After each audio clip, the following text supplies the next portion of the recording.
Hello everyone, my name is Olivia and welcome to the book Postscript tag, which I saw my friend CJ over at CJ Reads do on her channel, and I just really love the discussion that she created about all the books that she read in 2021. And I thought this was the perfect way to wrap up my reading year, tell you a little bit about some of the books that I read, some of the highlights, some of the lowlights. So let's get right into it so we can talk about this really cool book tag that I don't see a lot of people doing. So the first question is, what is the longest book you read this year and the book that took you the longest to finish?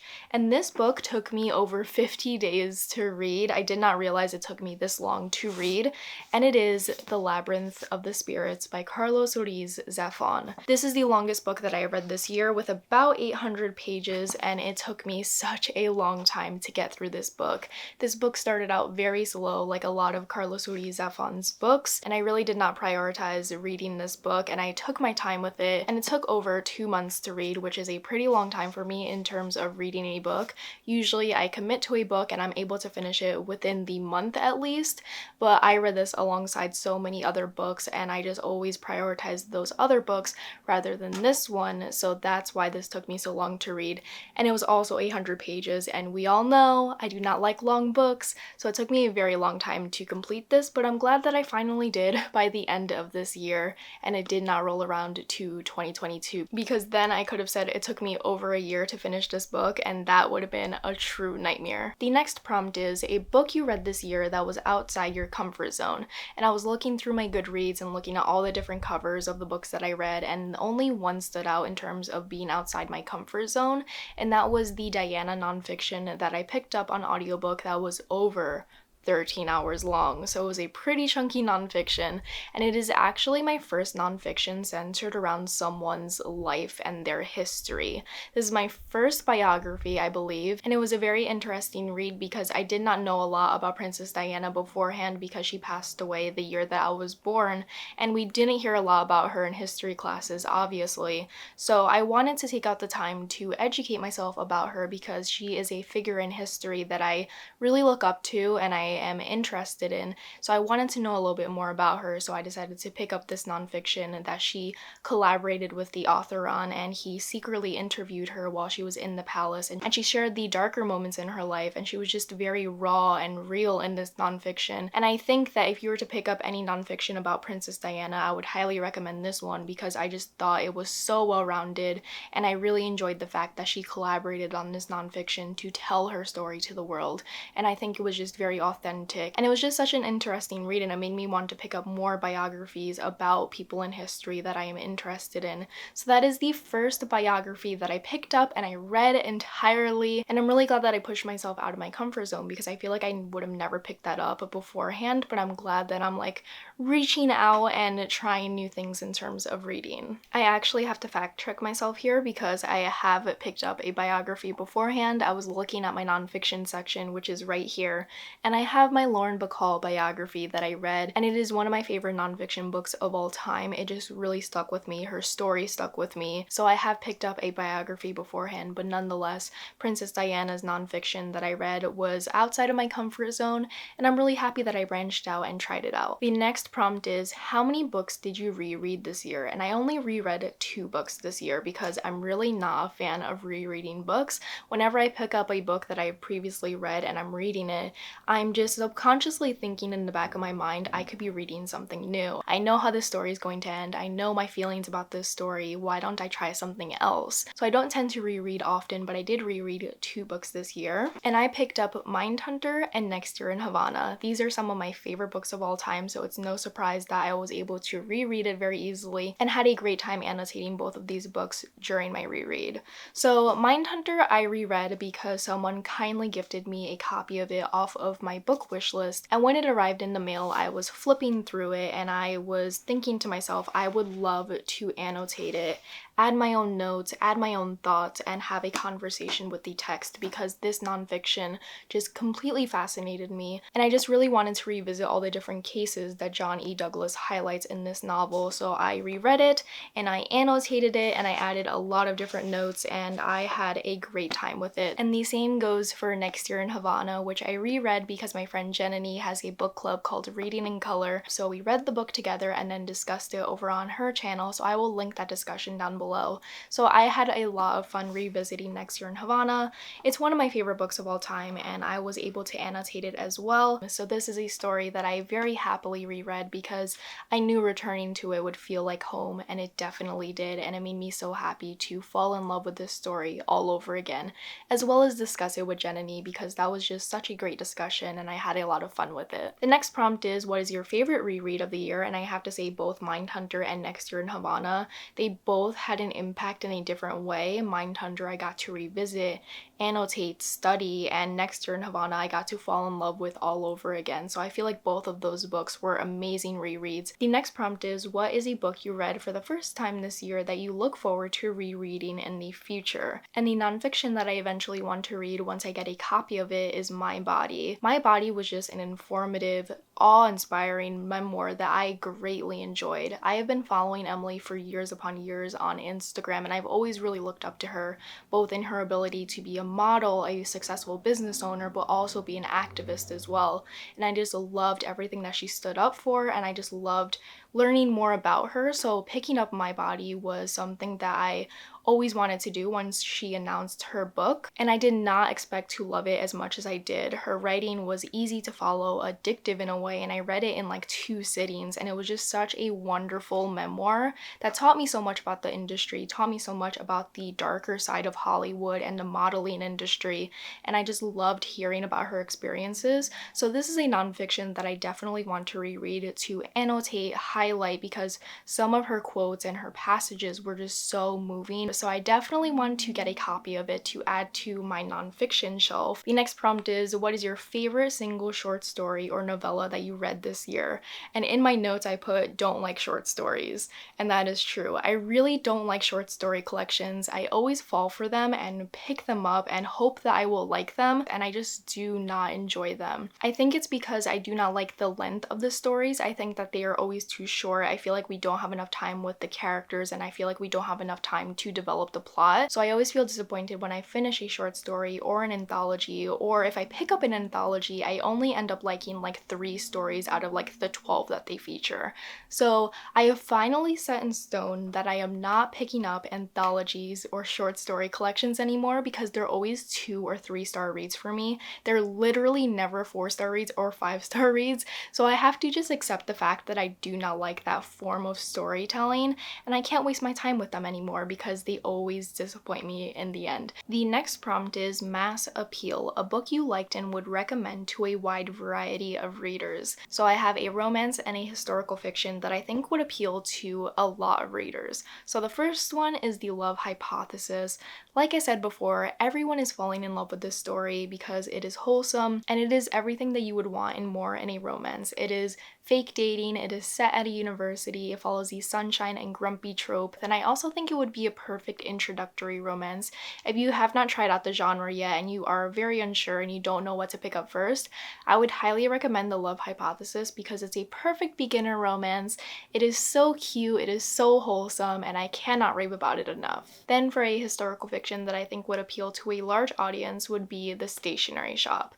This is a wonderful, expansive, beautifully written historical fiction. It takes place over a long course of time, so we get to witness these characters grow up and learn life lessons and become adults, and it is just so beautifully written. It captures the essence of falling in love for the first time. It captures the essence of assimilating your culture to American culture and the shock of living in a new place that is so different from your home country. It is just so well-rounded, beautiful, and I feel like not enough people are picking up this book. Every single person who I've told to pick up this book said that they have loved it, so please give this book a chance because it deserves all the love, all the hype, and it is just a heart-wrenching yet beautifully written story that I cannot recommend enough. The next prompt is Specialized Appeal, a book you liked but would be hesitant to recommend to just anyone. And I think you all know what I'm going to say. And it is The Need by Helen Phillips. This is a book that I want to recommend to every single person in the world, but I know it's not for everyone because it feels like a Twilight Zone episode come to life. And the Twilight Zone is not everyone's cup of tea. This follows a mother who is taking care of her two children when one day she comes across an intruder in her house, and that intruder then changes her life forever, and we follow the aftermath of that encounter. The Need has sci-fi elements, but it is rooted in realism. It is weird, it is twisted, it is ambiguous, and it's not going to be everyone's cup of tea. But I feel like if the right person picked this up, they would absolutely love it. I can only say if you like The Twilight Zone meets Annihilation meets a Jordan Peele movie, you would greatly enjoy The Need, because it has all of those weird elements that slightly unsettle you, make you think about society, make you think about your place in the world, and it is just so good. The last prompt is reflect on your year as a bookish content creator. Goals met, good or bad memories, favorite videos you made, etc. So one goal that I hit was hitting 25,000 subscribers on this channel. If you have subscribed to this channel, thank you so much. I really wanted to hit 30,000 this year, but it wasn't possible, so I hit 25, which is also just as amazing, and I'm so appreciative of everyone who has subscribed to this channel, who has supported me, who have left nice comments. That means the world to me, that you watch my videos, you engage with them, you share them.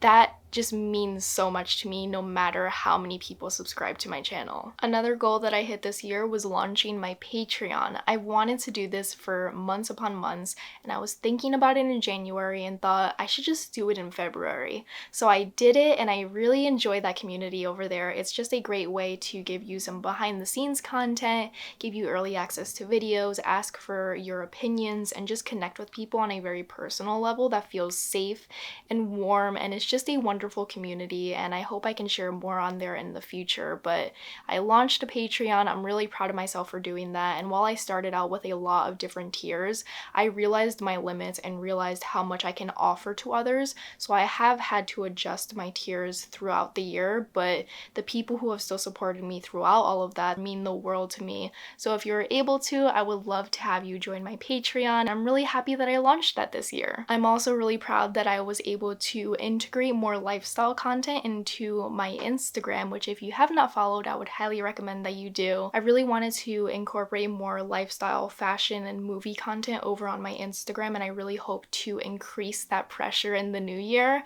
But I'm just really happy to expand my horizons on my profile there and not just post about books, because I have so many other interests that I want to show on my Instagram, and I'm slowly but surely doing that, and I think that people are enjoying that content. And if you are ever afraid to branch out and share more of your interests on your social channels, I would highly recommend that you do, because you can be more than one hobby or one interest. You can be multifaceted and show that on your profiles, because the right people who are interested in those things as well will follow you.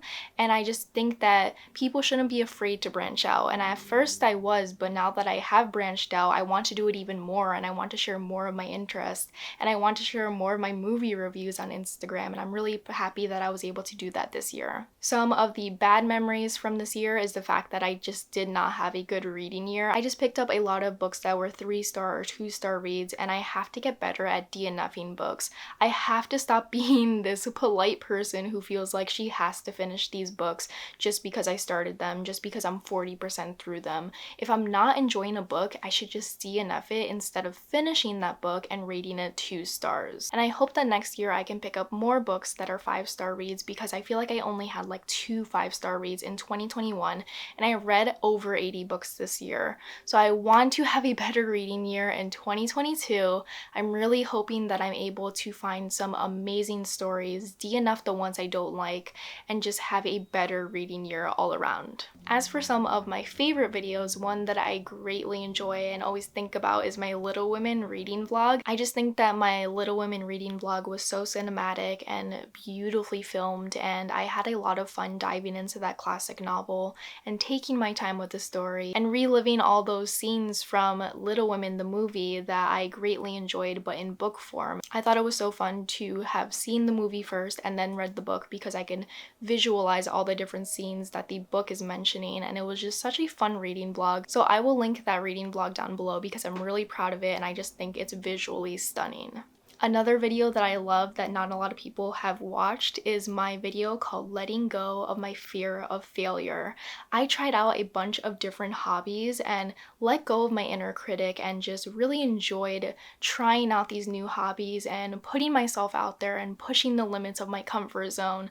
And I captured that all in a video and I explained my overcritical brain and I explained how I started all these hobbies and showed you them. So that is also a very cinematic and beautifully filmed video, if I do say so myself, that not a lot of people spent their time seeing, and I'm really sad about it, but I'm glad that I made it nonetheless because I'm proud of how I filmed it. I'm proud of what I captured, and if you have not seen it but you're interested in it, that will also be linked down below. And another video that I'm also really proud of that is one of my classic cinematic videos that I have created is my favorite first lines of books video. This is a classic, beautifully filmed video where I show off the beauty of books, but I also had my best friend Sarah narrate the favorite first lines of books that I showcased in that video. So it was a collaborative effort. It was beautiful in the end and I'm really proud of it. So I would love for you to check that out because I think it is one of the prettiest videos that I've made on this channel,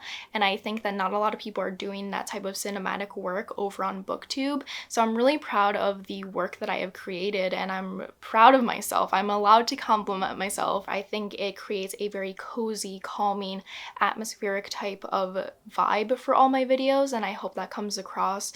And I'm just really proud of what I've created and I cannot wait to see what I'm going to create in 2022. I can't wait to push the limits, share more of my interests on here, and hopefully create some beautiful content that will give you some warm fuzzy feelings inside and make you feel cozy and content. I didn't realize at the end of this tag I'm supposed to tag some creators, so I'm going to tag Ariel, Ali, Cece, and anyone else who wants to film this video. I had a lot of fun with it. I thought it was a fresh new tag with a lot of interesting questions, so I hope you liked my answers. Let me know what was your favorite read of 2021. I would love to get recommendations. As you know, I had a terrible reading year this year, but I want to have a great reading year in 2022, so maybe I can take your 5-star reads into account and maybe I can read it in the next year. So if you have not followed me on any other social media platforms, all of them will be linked down below so you can connect with me elsewhere. I'm very active over on TikTok and Instagram and I'm having a great time over there. So thank you so much for spending your time with me. I hope you enjoyed this video and I will see you in another one very soon. Bye!